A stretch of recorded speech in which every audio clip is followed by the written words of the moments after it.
Let's start by taking off the wheel. 4 19mm lug nuts.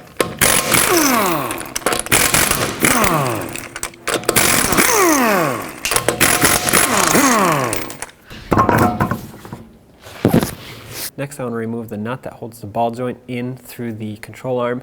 There's a cotter pin there, so let's get that out first. So in this particular case, looks like someone took some actual wire and tied it around here, which is better than nothing, but we'll replace it with an actual cotter pin, that's for sure. There we go. Next, I'm going to try to loosen this up with a wrench and a hammer. Hammering on the wrench might work, it might not. If it doesn't work, we'll go a different route, and if it works, then that saves us some work.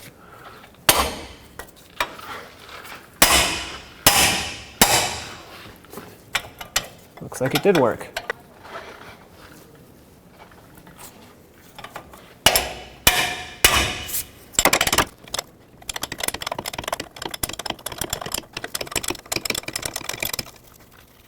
There we go, nut is off.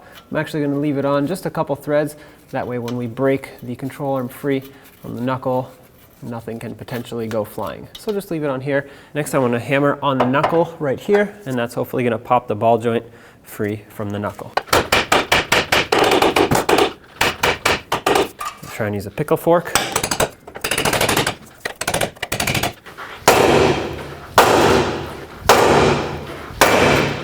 There we go.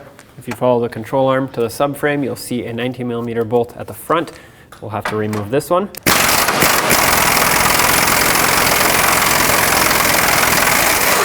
So it's out of the threads, but I'm going to leave it in for now so it can support the control arm. At the back we have 3 19mm bolts.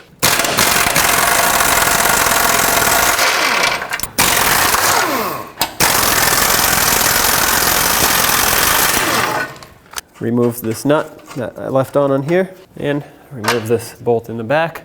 Now you can pull this out of the knuckle, get it out of the front mounting point here, and there it is. Here's your front control arm. Let's place the control arm back where it belongs. You can use a rubber mallet to guide it into place.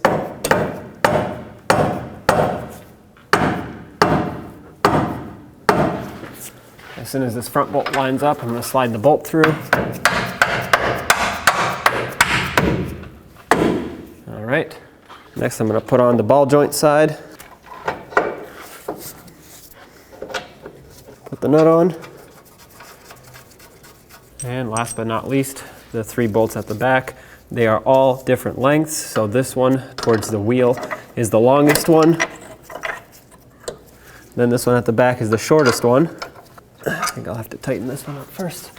But I'll put this one in also. This is the middle length one. I'm going to use a pry bar to make sure that things line up the way they need to so that the bolts can thread on with ease.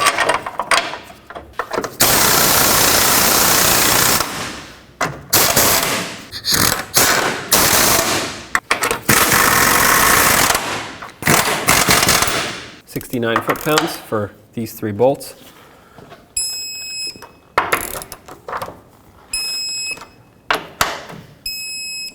Let's snug up this nut as well. The torque is 54 foot-pounds for this one.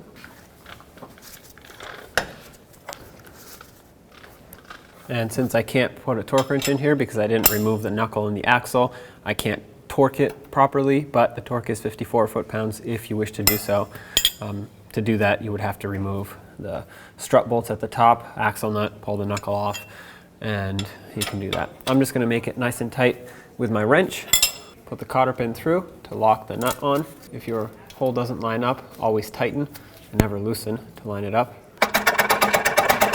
And bend it over to lock it in, but make sure it's out of the way of the axle boot so it doesn't damage it. Now, in order to fully torque this bushing the correct way, you want the control arm to be at right height. That way this bushing doesn't get crimped down at the wrong angle. That way when you are at right height, it sits under tension.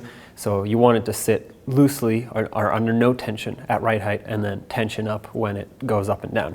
So to do that, I'm going to apply some pressure underneath the control arm. If you're on the floor and not on the lift, you can just use a floor jack and raise this up. You don't need to go very high, just enough to simulate ride height basically. Or you can torque it once the wheel is on and the weight of the vehicle is on the ground, but that's not always very convenient. Tighten it up. Now let's torque it to 69 foot-pounds as well.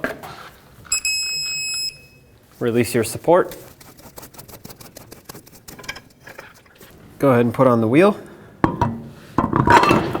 Start on all 4 of your lug nuts, bottom them out, and torque them to 80 foot-pounds.